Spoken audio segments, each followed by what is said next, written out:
Assalamualaikum warahmatullahi wabarakatuh. Perkenalkan, saya Nikita Farah Antria dengan NIM 1305220023 dan rekan saya Faiz Ramadan Alfi dengan NIM 1305223090.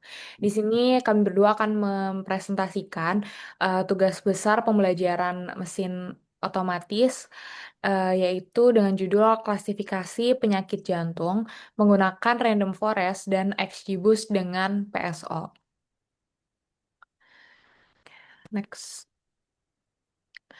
Ya, untuk pendahuluannya, jadi penyakit jantung ini kan merupakan salah satu penyebab utama kematian di dunia dan menjadi permasalahan pada bidang kesehatan juga.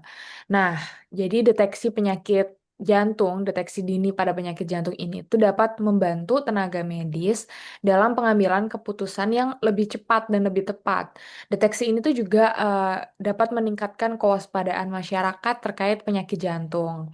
Dengan perkembangan teknologi dan pemanfaatan data mining dari pembelajaran mesin, ini dapat menjadi solusi dalam mendukung pembuatan sistem untuk mendeteksi penyakit jantung itu sendiri.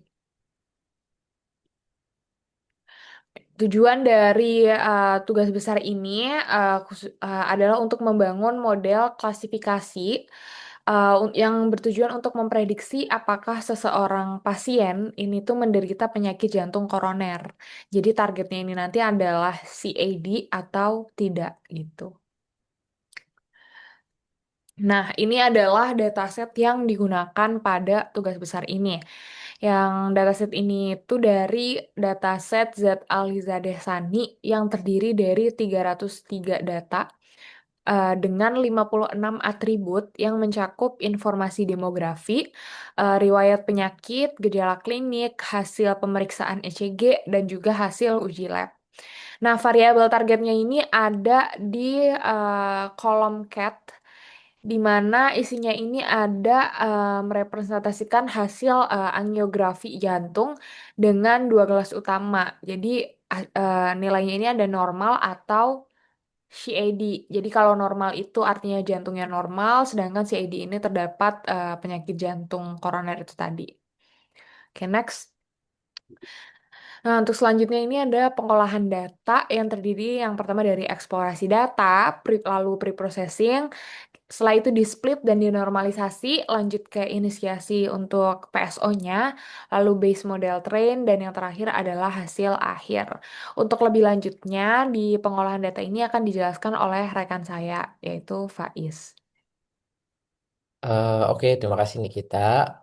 Sebelumnya, perkenalkan saya Faiz dan saya akan menjelaskan berupa codingan yang telah kami buat. Oke, pertama itu kita melakukan import library dan import data, di mana kita memakai NiPy untuk algoritma PSO-nya sendiri. Lalu untuk metode yang kita pakai itu ada dua, itu random forest classifier dan SGB classifier. Lalu berikut adalah load datanya dengan dimensi 333 baris dan 56 kolom. Berikut driver view-nya. Lalu untuk selanjutnya itu tahap di encoding data, di mana ini mengubah data-data yang berbentuk string atau objek ke dalam bentuk angka atau integer agar bisa dibaca oleh mesin. Jadi berikut adalah IDE dari heat map dari korelasi per kolom-kolomnya.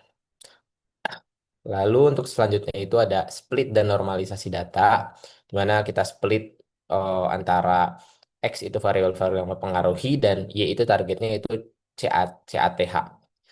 Lalu untuk scalar itu memakai standar scalar itu sendiri, dan lalu di split menjadi empat, yaitu ada train dan test, dan X dan Y. X itu adalah fitur yang mempengaruhi dan Y adalah targetnya.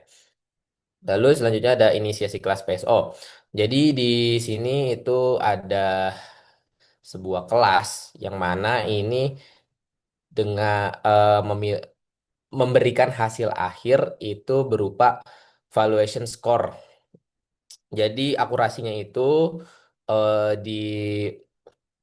dilakukan sebanyak 10 kali looping. Nanti dia dijumlah, sebanyak 10 kali looping nanti dijumlah dan akan diambil rata-ratanya. Jadi di sini kita mencari hyperparameter untuk dimasukkan ke algoritma PSO itu untuk random forest itu ada hyperparameter tuningnya itu ada di add estimator dari 10 sampai 200, lalu ada max dip-nya dari 1 sampai 30, dan min sample splitnya 2 sampai 10. Lalu untuk yang SJBus sendiri itu ada 4.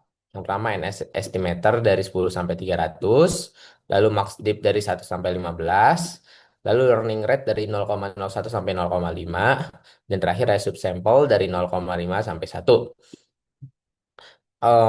Selanjutnya itu ada base model train, di mana ini itu mentrain sebelum dilakukan jadi PSO.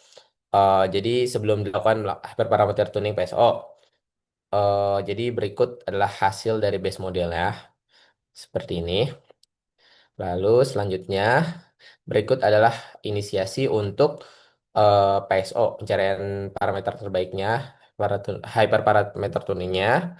Sama dipanggil dulu untuk inisiasi kelasnya, lakukan dulu. Lalu lakukan inisiasi untuk particle swarm optimization-nya. Di sini kita men-set population sebanyak 10. Jadi 10 population dengan isinya itu dari hyperparameter itu sendiri, nanti mereka akan bergerak ke ke individu yang lebih memiliki hasil yang lebih kecil. Jadi begitu juga fitnessnya juga sudah di set di sini. Jadi mereka tinggal melakukan algoritmanya sendiri dari library-nya. Ini apa ini? Lalu untuk itu dia akan mengeluarkan hasil parameter terbaiknya seperti di sini.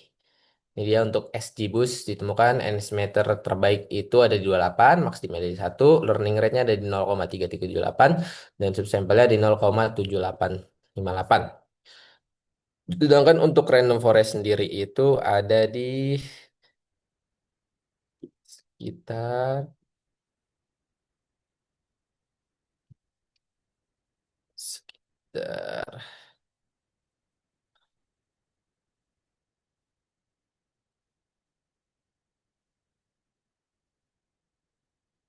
di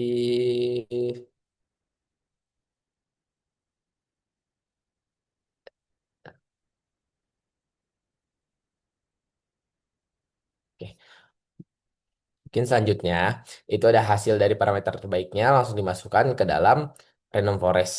Itu sudah diambil parameter base paramnya di sini yang tadi telah didapatkan dari hasil PSO. Berikut hasilnya dan berikut yang SGBoost juga dilakukan dengan cara yang sama. Berikut hasilnya dan hasil akhirnya seperti ini. Jadi hasil akhirnya perbandingan dari base model dan tune akurasinya itu dapat dilihat random forest itu terlihat sama ya 85 825 tidak terjadi apapun. Lalu SGBoost sendiri juga mengalami penurunan. Oke. Jadi kesimpulannya itu jadi hasil eksperimen pada ZL ini optimization parameter menggunakan PSO tidak memberikan peningkatan performa yang signifikan pada model yang digunakan. Model Random Forest menunjukkan nilai akurasi yang sama antara baseline dan hasil optimasi yaitu 85,25 0,85. Sementara itu model SGBoost mengalami penurunan akurasi di 8852 menjadi 86,89. Setelah dilakukan optimasi, hasil ini menunjukkan bahwa konfigurasi hyperparameter default pada kedua model sudah cukup optimal untuk dataset yang digunakan.